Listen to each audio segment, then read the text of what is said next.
industrial tuvo su origen en Gran Bretaña desde mediados del siglo XVIII. Uno de los aspectos más discutidos del estudio de este proceso radica en la explicación de por qué tuvo lugar primero en Gran Bretaña y no en otros países. Se trata, por tanto, de pasar revista de una forma sucintita a los principales rasgos de este país en los momentos del proceso industrializador. Un régimen político estable, la monarquía liberal, que desde el siglo XVII es el sistema político imperante, mientras que en otros países de Europa se refuerza la monarquía absoluta, y que se mantiene libre de las revoluciones que aquejan a otros países europeos, como las numerosas guerras en las que se vio envuelto el Reino Unido durante los siglos XVIII y XIX, no provocaron daños en territorio británico. La insularidad actuó en este sentido como una barrera de protección a la que unía el desarrollo de una poderosa flota de guerra que mantendrá su hegemonía mundial durante los siglos XVIII y XIX. La importancia de tener un marco político. Si Inglaterra pudo ser la pionera de la revolución industrial fue porque contó con los factores anteriores, pero también contó con un marco político adecuado como era en aquel tiempo el Parlamento. El Parlamento es el órgano constitucional de un Estado con sistema parlamentario, compuesto por los representantes elegidos por el pueblo, que tiene atribuida la misión principal de expresar la voluntad de éste. Fue este el que inició los cambios creando leyes como las librecambistas, que suponían la supresión de las antiguas reglamentaciones, consiguiendo así el progreso capitalista. La ley promulgada por el Parlamento de Librecambista consistía en la no intervención del poder estatal frente al comercio internacional, permitiendo que los flujos de mercancías se gobiernen por las ventajas de cada país.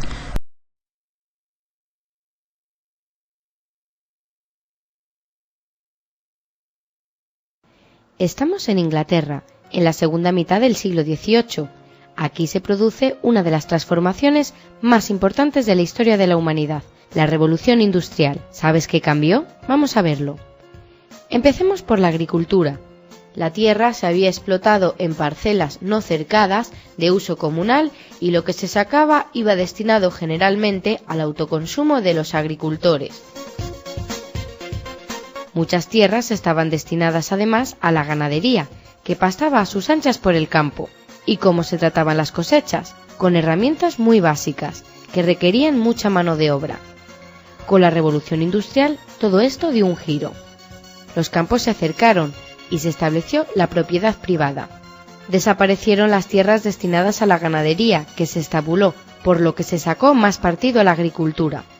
Otra mejora: se introdujeron innovaciones técnicas que hicieron más fácil y más rentable el trabajo del agricultor. Además, los sistemas de cultivo y de rotación de las cosechas cambian, mejorando el rendimiento de las tierras. De hecho, el agricultor comenzó a superar la cantidad para el autoconsumo, con lo que se pudo comerciar con los excedentes, sacando partido económico a las tierras. Pasemos a la industria. Es necesario citar al invento que propició que todo esto fuera posible: la máquina de vapor. Esta mejoró y potenció la industria. Creció, por ejemplo, la industria textil. Hasta ese momento se había utilizado la lana en la fabricación de textiles, pero fue sustituida por el algodón. ¿Por qué? Las colonias de Inglaterra le propiciaban grandes cantidades de algodón. Además, este material era más fácil de tratar que la lana. De hecho, se crearon máquinas de hilar, movidas por máquinas de vapor, que sustituyeron la energía humana por energía mecánica. Todo esto redujo los costes de fabricación y los textiles se comenzaron a vender en grandes cantidades. La industria siderúrgica también vio mejoras. Crece la producción de carbón en sustitución de la madera. Se multiplican las minas. Además, la máquina de vapor permite conseguir una mayor temperatura con menos tiempo y combustible, y se empieza a producir acero utilizando el carbón como combustible. Además, crece la producción de hierro. ¿En qué influye? Por ejemplo, en el siguiente punto que vamos a tratar: el transporte.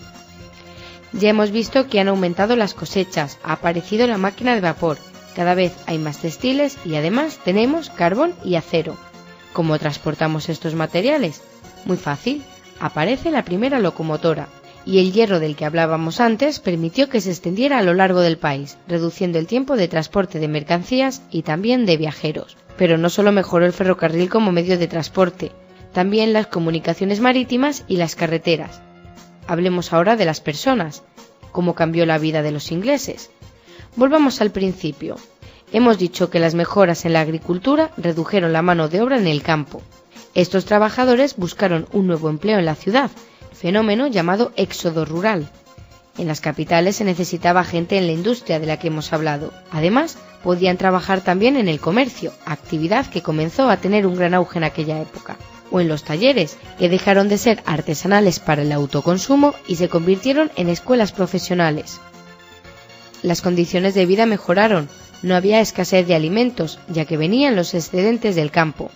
Además, con una red de alcantarillado se mejoraron las condiciones sanitarias de las ciudades. Otra mejora, el jabón. Con todo esto, la mortalidad se redujo considerablemente, siendo otro de los datos fundamentales derivados de la revolución industrial.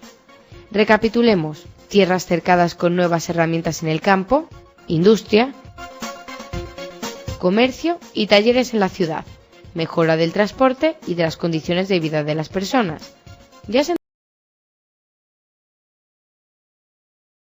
Introducidos durante el Neolítico no fueron superados hasta mucho más tarde, hace unos 250 años, con lo que conocemos como la Revolución Industrial. En este caso se produjo una transformación de una economía agraria y artesana a una industrializada y mecanizada. En esta revolución jugó un papel destacado la máquina de vapor inventada por James Watt, que permitió un incremento de la producción sin coste en personal. Las consecuencias no son conocidas. Mayor especialización del trabajo, uso vertiginoso de los recursos naturales y producción en masa de bienes manufacturados. La industrialización impulsa el cambio del mundo rural al urbano, la innovación científica y tecnológica y un ascenso demográfico sin precedentes. Es también el origen del desarrollo de la clase obrera, que con sus movimientos de protesta provocará las grandes transformaciones sociales de las que todavía hoy disfrutamos. A pesar de que los beneficios de estas dos revoluciones son muchos, no hay que olvidar también algunas pérdidas sociales que ahora luchamos por recuperar. La igualdad entre sexos o la valoración de los ancianos. Las comunidades de cazadores-recolectores eran sociedades pequeñas y muy solidarias, ya que la supervivencia del grupo requería una buena distribución de recursos y tareas.